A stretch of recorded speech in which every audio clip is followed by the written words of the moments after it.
Hey, welcome to More Than You Can Handle. My guest today is Justin Scranton, winner of North Carolina's Funniest in 2021 and the co-host of the very funny podcast, Conspiracy Beer Me. Welcome, Justin, to the show, man. Well, thanks for having me. I'm excited to be here. Well, let's jump in. So what is your kind of your religious background? Were you raised religious? Yeah, I was, but with a lot of nuance to it. I was an Episcopalian growing up. At least that's what most of my family was. It's the churches that I went to. My father and mother divorced when I was very young, and he was and has been on, I would say, a somewhat of a meandering religious journey of his own since he was in his college. That led him to a lot of almost cult-like Christian faiths. My mother was, when they divorced, because she was having an affair with my godfather, she was actually excommunicated from the Episcopalian Church. Wow. That's not easy to do. No, it's not. It was very bizarre. It wasn't handled well, but it scarred my mother in that she was religious in her family, my family, because we're a sort of traditional Southern family. We still went to church, but there was a pain there for her when I was young. Now there's another wing of my family, an aunt and uncle, he was a Presbyterian minister, a very prominent, important Presbyterian minister. My Uncle John was the first Presbyterian to ever marry a gay couple in America. So he was a lion of the progressive church. Now this created incredible divisiveness in my other Presbyterian aunts and uncles. And so, I just had all this, weird kind of a mother who was religious but had a lot of pain in it. I had very conservative Presbyterian family members. My father was sort of bouncing from cult to cult, and then my other family was sort of very progressively on the very progressive side of Christianity. And all that, I think, all of that funneled into me. Although I would say that the childhood experiences of church that were the most happy and stable were with my grandparents, who were very traditional practicing Episcopalians. If you've never been to Episcopalian church, it's like Catholic light. A lot of my grandfather was a reader at church, and sometimes an altar boy. He would serve with the priest and things. So I grew up in that environment, and then in high school I got involved with a parachurch organization known as Young Life, which is an evangelical mission driven at teens. And it was through their camp program that I probably first called myself a Christian. And this was, I don't think I mentioned up top, but you're based in Raleigh, North Carolina now. Yeah, was this in North Carolina? Did you grow up in the South? This all happened yes. Okay. I lived in Florida for a dozen years, moved to North Carolina, and then we didn't move to Raleigh initially, but we ended up in Raleigh when I was all my high school and was in Raleigh. So I did Young Life, and then in college I continued on in that group as a Young Life leader. Eventually started to have theological issues with the ministry. I think it was the first challenge, like real faith challenge that I had. But at some point it grew to a head, and I had a huge catastrophic falling out with Young Life. A lot of it was just my own 21-year-old arrogance. Some of it was the dogmatic stance that they took on certain issues. So on the one hand, if I like what? Sexuality,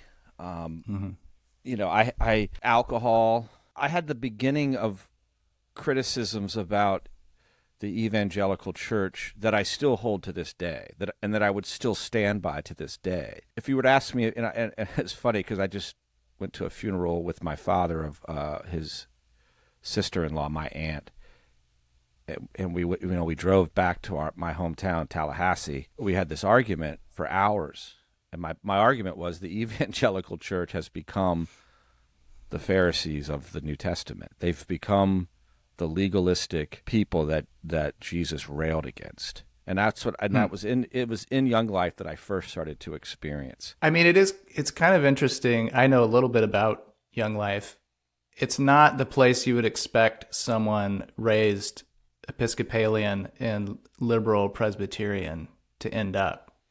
No, probably not. I mean, I think, Young Life, and I don't know much about the ministry now. I don't know anybody that's really involved with it. But when I was involved with it, and for years after, because I did know people for, a good decade after, it was geared towards relatively affluent white kids. The gist of their ministry was to teach them the Gospels, preferably in a camp setting, which I came to see as psychological manipulation, right? If you take get them isolated. You take 15, 16-year-old kids away from their families and the pressures of everyday life.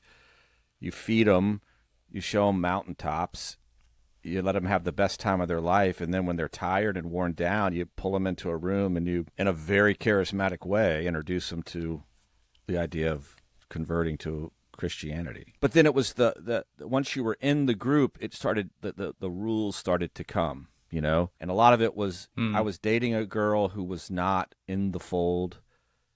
She had been she was bisexual, and she had come out of dating a woman, and now we were dating. I would stay at her house late sometimes, and they said, you can't do that. It doesn't look good. And it wasn't like, it's not like, I'm like, we're not doing anything. We're not having sex. Premarital sex obviously was very taboo. But she drank, and that was very taboo. And so it was things like that where I'm like, you don't really care about what we do. You just care about what people think we're doing. And that was the thing that really set me off. And so I started to really question. And at this point, I was a theology minor in college, so I was reading I was a pretty vociferous reader in college, and so I was being influenced by theology outside of the fold. I went to NC State as an undergrad, and so I was reading a lot of people that I really liked and was being influenced outside. I had really warmed up to Thomas Merton, who was a Catholic monk who then later explored Buddhism. I was reading more religions that I would say were Buddhist in nature, some of the old church fathers who were very, very sort of ascetic, the desert fathers, they called us. I was reading a lot, and I just was starting to think that, and so then I had this really bad falling out, and that lasted, because that was my whole friend group, right? I lived with 6 guys who all were Young Life leaders, and now I was the heretic, and I was the one. And another really, really close friend of mine who did end up going to seminary, he and I shared a lot of the same. We struggled through it together, which was a very dear friendship. Two sort of lost sheep found their way together, just to sort of, in many ways, like that period of my life was the period where like I started drinking. I started casually dating women and hooking up. There was just this period of no longer sort of cloistered by the group that I was a part of. Do you remember how that felt? Did it feel like liberating, or were you scared? Or there was a lot of shame in that. Yeah, there was a whole lot of internalized shame about it all. Shame in who I was, and like people would say things to me like, "I'll pray for you," and I would just get so mad about it. I'm like, what an arrogant thing to say to me. Like somehow you're the better person and I need your prayers because I'm lost. You're lost. And I was almost like, I was like this guy that would like, people were like, don't hang out with him. Like he'll convince you that your faith is wrong. Yeah. So. It sounds like there was some anger there. Yeah. Oh yeah. I was sure. Hugely. Yeah. Yeah. So in that, after a while, I started attending Mass at a very small cathedral in Raleigh, North Carolina, the Cathedral of the Sacred Heart, which at one point was the smallest cathedral in the world.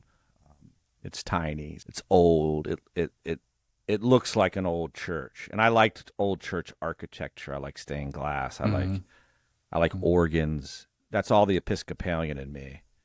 And I would just go and sit in Mass. And the reason I did it is because all the churches I'd gone to for 4 5 years, they're that non-denominational, cool church, where like you walk in and people are like, "How you doing, buddy? Hey, what's going on?" And I wanted to be as anonymous as possible. I didn't want anyone to talk to me.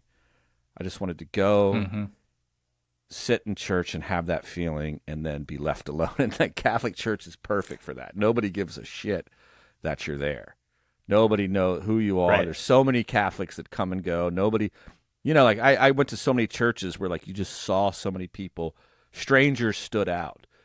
And I wanted to be a stranger. I just wanted to be anonymous. And I did that for years. I did that for like 3 years. Non-Catholic friends of mine were like, "You're more Catholic than anybody I know." And finally, a monk who I knew just was like, "Why aren't you Catholic?" And I was like, I wasn't raised Catholic." And he's like, "No, that's not what I mean. You obviously want to be Catholic." And I was like, "Yeah, I think I do." And that was a lot of stuff I was reading was rooted in Catholic theologians. There was an intellectualism that was allowed in Catholicism that was not allowed in Young Life, and I liked that. When I went to graduate school at Carolina, I enrolled, and there's a long process to become a Catholic. It takes about a year. So I did that. That was 1997 and 8. Is that the RCIA program? The rite of Christian initiation of adults. And so I did that, and I think that to this day, where I am now, there's a lot to talk about still, but like the core beliefs of Catholicism, they've become, the core beliefs, I think I can still get on board with most of it. The politics of the church are really difficult at times. At times. I think that when I say the core of Catholicism, there's this idea of transubstantiation that's rooted in the view of the world that Catholics have, and that I still believe in. The infinite mystery of the universe, or however anyone wants to describe that. If you want to call it God, I don't really care anymore. But I still believe that mysterious infiniteness can become real in our world, like that it at times makes an appearance here and can affect people. I don't fully understand that. I think of God now, which is not a very Catholic way of thinking of God. The theologian Paul Tillich said that God is not a being among beings; it's being itself. It's like this thing beyond existence, right? It doesn't exist. It doesn't not exist. It's the foundation of all existence, and I think that thing sometimes just comes into our world in weird, mysterious ways that I don't understand. I've seen people affected by it. I've been affected by it. I've had moments. My wife, we were infertile for 4+ years, almost 5 years of trying to get pregnant, which is, if anyone's ever gone through that, it's one of the most brutal things in the world. She woke me up and she said she had a dream and she was holding our son. And she's like, "It wasn't a dream. That I saw him in my arms. I was holding him." And when we had a 3D sonogram done, she was like, "Justin, that's exactly who I saw, that little baby." She's never wavered. From the moment. Wow. And so it's like there's moments like that, and everybody knows someone who's had a crazy story, and it's like I don't know how the mysterious thing, the being beyond being, that I say God just because that's what I was raised to call that. I still believe in that, and I still believe it gets involved in our lives. And so, I don't practice my faith as much as I would like. Up until the pandemic, we were religiously going to Mass. We went to Mass on Sundays. Some of that was habit. Some of that was because I still enjoy going to Mass.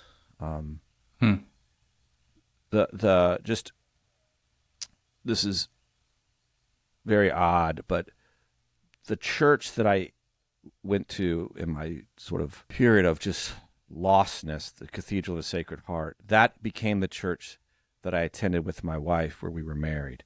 where our children were baptized. And then that cathedral, the parish had outgrown, or the diocese had outgrown that cathedral, and they built a new one that's massive, 2,000 seats. Our parish was just closed down, and we've never really felt comfortable at the new cathedral. That hurt my church going. But if somebody asked me, "Are you religious?" I would say I'm Catholic. My activeness in the church has waned over the years.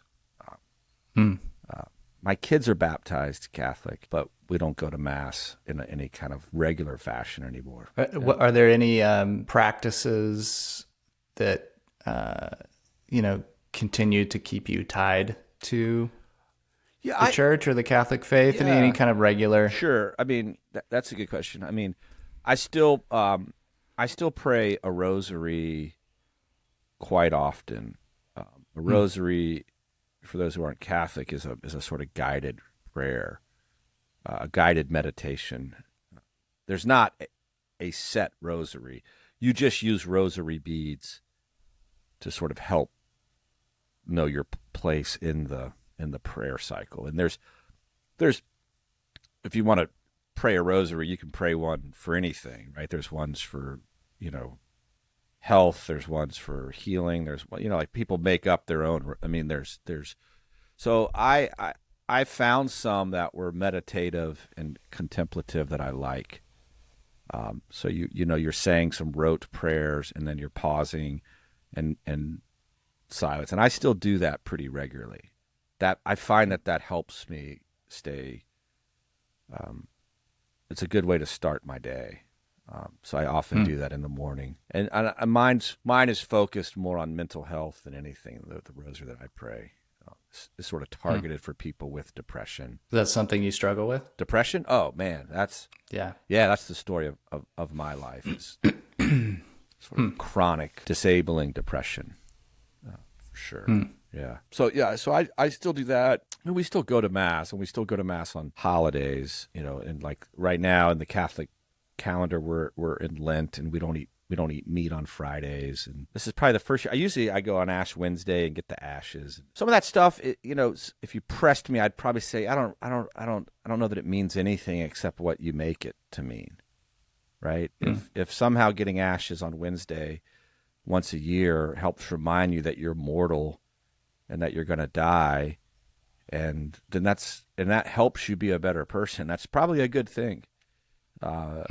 And if not eating meat or giving up something that is hurting your life or making your life less enjoyable, giving it up for 40 days, I think like something like fasting, if you move all the religiosity and just look at the idea of like, is fasting a beneficial thing? Well, it can be really beneficial, to say, what is my relationship with like food or one thing, alcohol, but not even just alcohol. Right. I mean, I gave up sarcasm for Lent one year because I was so sarcastic. Yeah, it was so hard. It was so really. How did it go? Oh, it was so hard. It was so hard. And it was just like, I bet. Yeah, that sounded sarcastic. No, it was brutal. But I was like, is sarcasm. I had heard from enough people that like you're too sarcastic. Like so I was like, I'll give it up for a while. That's so funny. Yeah.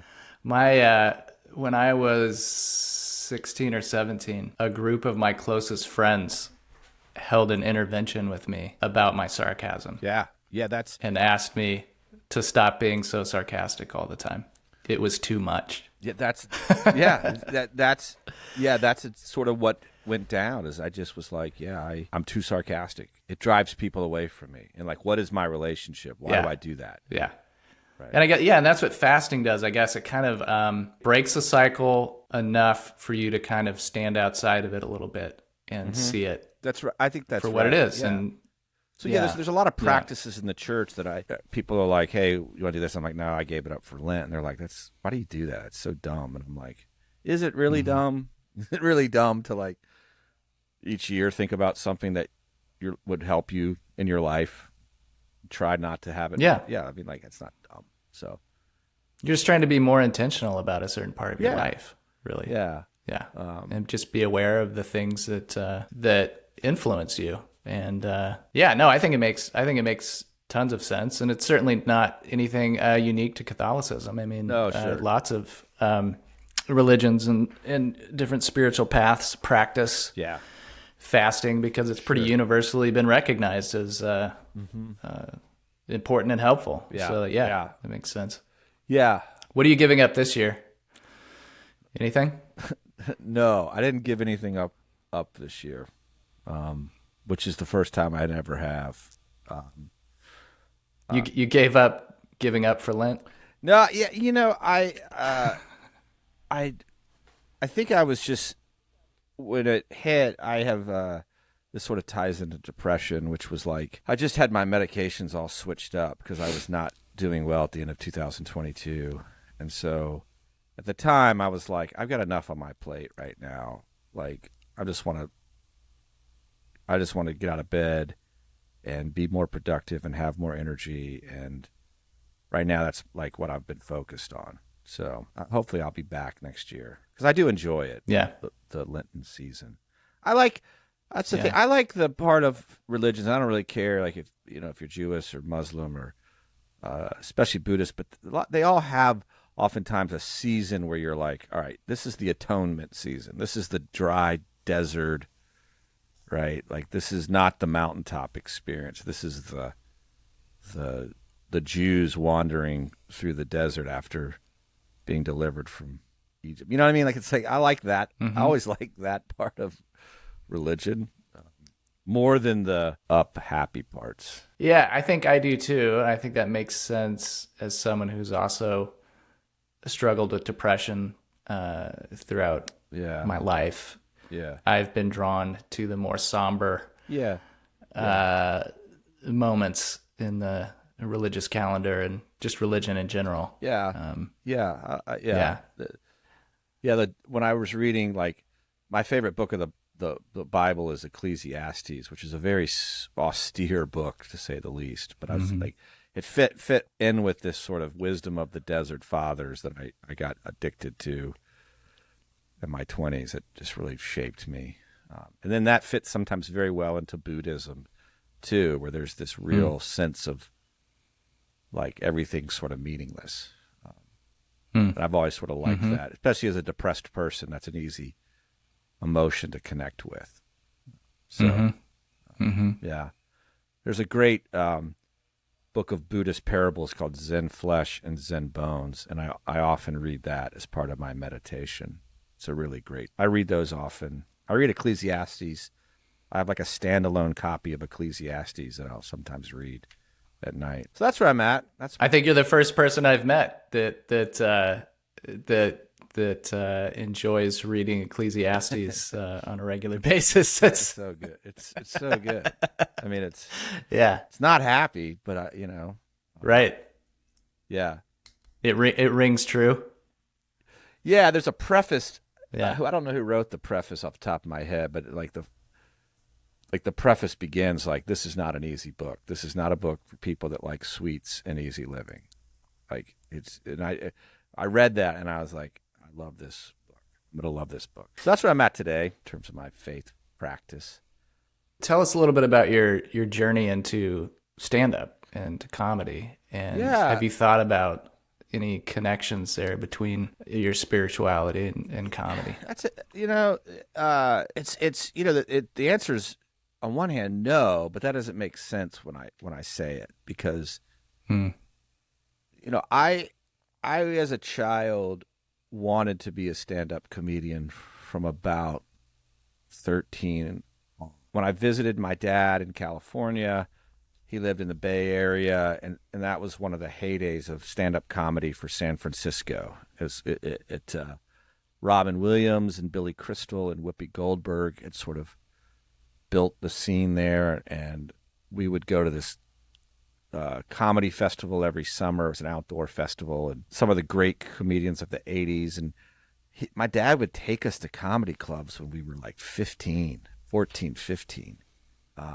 And when I look back, we'd take us to local shows, which is crazy. But I wouldn't have called it a local show. We just went to a comedy show, but now I realize what it was. So I was in high school. I wanted to be a comedian. That's what I would tell people. And I did comedy at the talent shows in high school, and I emceed stuff and would tell jokes, and 90+% of it was stuff that I had stolen from local comedy shows in the Bay Area, because no one. And then, when I did Young Life, there's a lot of there's a comedic aspect to Young Life. They do sketches, skits, and stuff, and I was really good at that stuff. Sure. I was really good on stage, and I enjoyed being the center of attention. And then, there's also, your average Young Life leader giving a talk, even like you think about just a preacher, there's a comedic aspect to that. Those things have the comedy, the timing of comedy sometimes. So I guess in some ways, that was the beginning of it. But at some point, I just gave up on that dream. Things changed. I think that one of the struggles of my life has been a desire to be accepted and pleased in other people. That it stems from a childhood with a father that was mostly absent and a mother who was clinically depressed, like often in hospitals and neglectful. And so I wanted attention, and I would probably go in just about anywhere to get it. And so, I eventually I lived a couple different lives until I was in my 40s. I'm going to be 50 this year. And so it was like 6 years ago. I had so many good things in my life, and I wasn't happy. And I was on a bike ride with a friend, and we were talking about it, and he just said, "What did you want to be when you were a kid?" And I was like, "I wanted to be a stand-up comedian." And he says, "So why don't you just go do that?" And I was like, I should do that. I should try it. And I tried it, and I got addicted to it in that way, that like, when it's really good, it's a religious experience in a way. Like when you go on stage and you have that one of those sets where it just feels so fun, and it's like making people laugh is one of the greatest joys in the world for me. And I don't feel joy a lot. I don't. It's a real hard thing for me to feel. There's a great quote by a guy named Khalil Gibran, who's a great Lebanese poet. It says, "The deeper that sorrow carves into your being, the more joy it can hold." And I've always, like, that's what joy is to me. Is like this deep sorrow. Joy comes from sorrow for me. And so going on stage and just watching people laugh, it's one of the most amazing things for me. And then even when I bomb, it's still like, I'm like, it's okay, right? Like, it's made me a stronger person to bomb and then work through that of like, I don't think I would have been able to handle bombing at 20. I don't think I was emotionally strong enough. And so, I started doing that comedy, and I don't talk about religion a lot. I think the most I ever say is like driving home from church, or like stuff. I don't talk about faith. I'm not opposed to it. I think that where religion and faith does inform my comedy, there are types of jokes that I don't do because I think they're morally wrong. I think there's things we shouldn't make fun of. I think, really, that's not a popular opinion these days. Yeah, and I wouldn't tell someone if they did a certain type of joke that's sinful. I don't think of that, but when I think about, for example, my uncle, who I said was a very important Presbyterian minister. I mean, I watched him fight for gay rights in the Presbyterian Church for his entire life. It's something that is important to me. I have siblings who are out. I have a daughter she's out, and so these things, they matter to me. And so, when I have some jokes about sexuality and things, and You're just always in your mind I'm in my mind thinking, how does this, am I damaging people, right? Am I making this place, am I going to hurt or offend somebody? And I don't think you can ever completely insulate yourself from offending people. People can be offended for all the wrong reasons. But I did a joke that I still do, but I did it one night, and a guy a guy who was gay in the audience got really offended and like called me out pretty early on, and I don't know. I think it really scarred me. I couldn't sleep at all. And another local comic, she doesn't do comedy anymore, but was a pretty prominent lesbian comedian at the time. And I messaged her in like 2 a.m. because I saw that they were active, and was like, "You got to talk me off the ledge here," because But I think that was, I think some of that was that sense of religiosity that sort of abides in me, So I think it does inform my comedy. It's not something I openly talk about. I do talk about religion explicitly at times in my comedy, but I find it very difficult to talk about. It's something I keep going back to because it just feels like so central to my story and who I am. So it's like if the kind of comedy that I want to do is about showing some part of myself to the audience, I don't see how I can avoid it. Right. But it is really difficult to talk about because people are immediately on edge when you bring up religion. In most audiences, people are immediately on edge. Yeah. They're on defensive. They're on high alert. And so you're just you've got to be very, very skilled at it. Sure. And I think I've realized that like I'm probably not at the place where I need to be skill-wise to do it well enough to talk about it very frequently. So I started out talking about it a lot more at the beginning, and I actually talk about it less because it's just it's hard to make it work. Yeah. But I'm curious. Yeah, go ahead. I was gonna say I told a young comic that like the thing that I hear people say the most that will turn an audience, and this is probably somewhat because we live in the Bible Belt, but if you say Jesus Christ or God damn, that's not, like, hard for me even to say just because of how I was raised. Like nothing sort of freezes, in my opinion, an audience like that. Like when you really just sort of, take like you can say the C word, the N word, the R word, whatever. Where that one to me is the one where people are like, a lot of rooms in North Carolina, they're like, nope, we're not going there with you anymore, sir. And I hear maybe not the N word, but the N word's maybe a little. That's probably for you and me. So especially, although there are some rooms in rural North Carolina where it might not be as. It might, it might be easier to say that. So I think there's that taboo sense about it, and I mean, I've heard. I did a show with Brian Bates, who is very funny comic from Nashville, and he's part of the Nate Lynn podcast with Nate Bargatze. And he's real open about his faith in his comedy. I mean, he flat out talks about his walk with Christ, like in on stage. But his audience is there for that. They are there to see good, clean church comedy. So you can do it then. It's the mixed room where it's much, much harder. Yeah. And you're right. It's a skill-based thing. Yeah. So I think Christians will allow one of their own a little license when they know that at the end of the day you're going to be with them at that you're a believer. I worked with Bassem Youssef, who's a Muslim from Egypt, and he talked a lot about his faith as Muslims. And again, they would let him make fun of Muslims.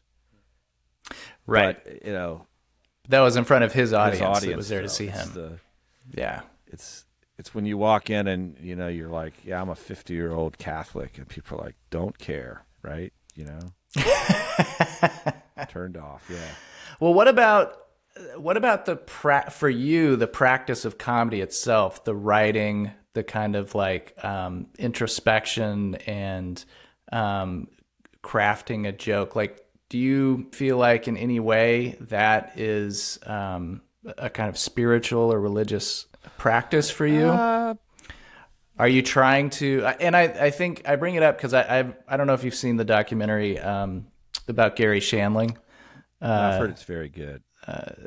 Yeah, it's great. And Gary Shandling really saw his process as a process, his comedy process of really getting to know himself more deeply and being more authentic and connecting with other people as himself. I don't know. That's really got me thinking about my own kind of practice of comedy and what is the spiritual element to it, if at all. Maybe there isn't one. I don't. That's a really interesting question. The first thing that comes to mind is that, and I mentioned this earlier when I said I like the sort of austere, sort of desert times. I'm drawn towards those because, for better or for worse, I think I've always had an acute awareness of my own shortcomings and failings. Right? It's much easier for me to see those than it is to see the good things about myself. And that's in and of itself a problem. A problem that like I have to work through because that's part of depression for me. But that is a skill that does really well in comedy, right? I mean, in comedy I resonate with comedians who get off stage and are like, "Yeah, I did well, but like I didn't do this. I flubbed this," and that hyper-aware, critical nature, which in humility, maybe it's definitely humility. Yeah. Like and I have always the humility has never been a spiritual quality that I've struggled with. I'm always like I'm a piece of shit. Like and this is true that I think that some of what comedy can have a redemptive effect, right? That you can as you talk through some of your shortcomings and people laugh at them, what they're laughing at oftentimes is a recognition of that in themselves. And so when I talk, for example, about being a struggling father, I had a dad come up to me after I worked a weekend at Good Nights. And what a dad said, he said, "This is really fun. I just want you to know that what you said, that's the one thing I'll always remember from this weekend, And it's like, I hope you don't mind if I steal that and tell that to other people." I'm like, "No, please." But, so there is that sort of sense that, like, a lot of times comedians joke that, about comedy and being therapy, and there is a therapeutic thing as you work through some of those shortcomings and odd things about you that you're trying to sort of figure out. And making them funny and sometimes is a part of sort of healing. So yeah, that makes sense to me. But my creative process is total crap. What do you mean? It's so irregular. I mean, I'm literally in my comedy right now. Like, I have to find a method to write material that I can replicate, because if I can't, I'm doomed. Right? Like, you can't just walk around and wait for inspiration to hit. Right? And sometimes it does. Right. But I have to have a process that's like, this is how I write jokes. Right? And so, like, we talked about this recently. That's why I'm like, so you need a liturgy. Right. I need a rosary. I do. I need a rosary for joke writing.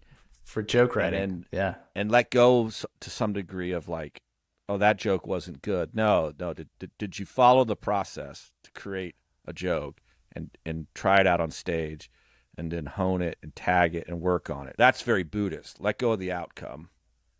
do the work, do the work. And so I need that to continue. Because otherwise I'm just going to end up doing the same jokes over and over again and not, right. So I think that's probably, I see a connection now more than I did before I sat down, for sure, between religion and faith and how I approach comedy. Yeah. Well, I highly recommend checking out that Shandling documentary or reading the book. Yeah. Because it's been really helpful for my own thinking about the process. Yeah. The other thing too, and we've never really talked about this much, but I am one of the oldest, if not the oldest, sort of regular person on the scene at this point. And so there is a fatherly nature to just my being there, and I don't have an evangelical streak anymore in me, but I do think that being a kind person and reaching out to people when I think that they're going through something, and I've certainly had comics say to me, "Hey, would you think we could talk and share something with me that and I guess that to me that's not comedy specific. I mean, that's just part of being in a community and being a good community member to me. Right. But then when you realize that comedy is full of broken people, and so you're actively involved in a community that's full of people that are oftentimes have addictions and mental health issues and stuff. And that's part of what I see as the mission of the church with quotes around it, that it's not about picketing in front of a gay drag show or something, it's about just sort of being kind, so, and then not announcing to the world that you've been kind of like I just did, but I would not. I promise you not very many people are going to hear this. You're fine.